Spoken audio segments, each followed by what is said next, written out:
Bless you, family. It's your Las Vegas native historian, Minister Sanders, giving you some Las Vegas Black history. And yes, Las Vegas does have Black culture.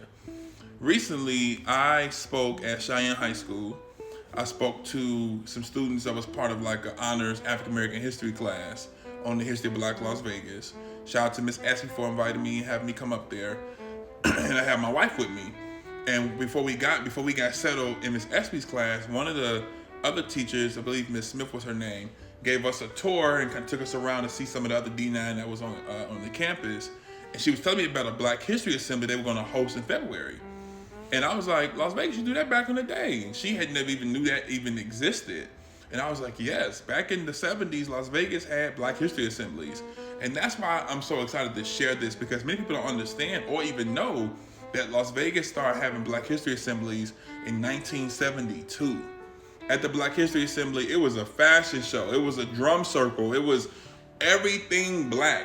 Afros, dashikis, right in our local high schools. Las Vegas, Clark, Western, Rancho, and some of these pictures you guys are seeing us from my alma mater, the Las Vegas High School, home of the Wildcats. And I just thought this was so dope. Out of anything I've learned about Las Vegas Black history, anything I've researched, this has been one of the things that has stood out to me the most, because I think that every city really benefited in terms of like the 70s with that black culture. I feel like the black culture nationally boomed in the 70s.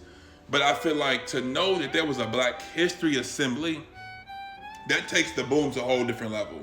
Because again, what did that do to the consciousness? What did that do to the student population to make them feel seen? Look at that. They have a whole band playing with dashikis and afros. And could you imagine if we did that on a regular basis? Not just Cheyenne, shout out to them, but all the high schools had to have a Black History Assembly.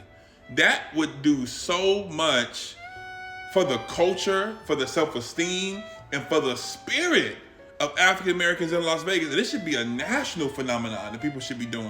We need that space. It's nothing wrong with having a Black History Assembly. It's nothing wrong with having spaces that we can carve out to celebrate our culture.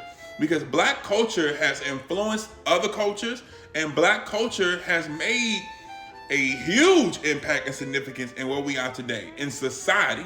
If you remove the Black existence, you in trouble, right? So why not have a space even in high schools for Black students to celebrate? So to know that this was started in 1972, y'all, that's huge. And that's something that people could be proud of. And that's a memory and a legacy that's being planted today. So when I hear Ms. Smith say we doing a Black History Assembly in February, this came to mind. This paved the way for anything we doing today that has to pertain to Black History Assembly. So shout out to this legacy and this awesome story.